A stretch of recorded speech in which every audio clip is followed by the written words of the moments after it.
kami pumapalya. Hindi kami sa makaganda, katawan namin nakikita, lalo na yung kahit-takit pa.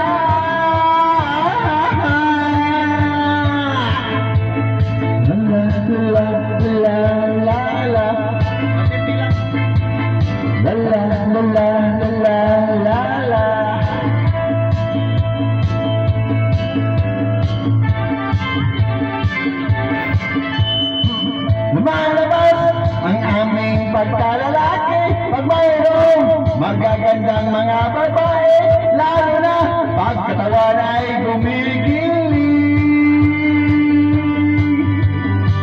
Kaming lahat ay binata pa naman, wala kaming mga asawa at nabya, hindi pa rin kaman kami pumapa.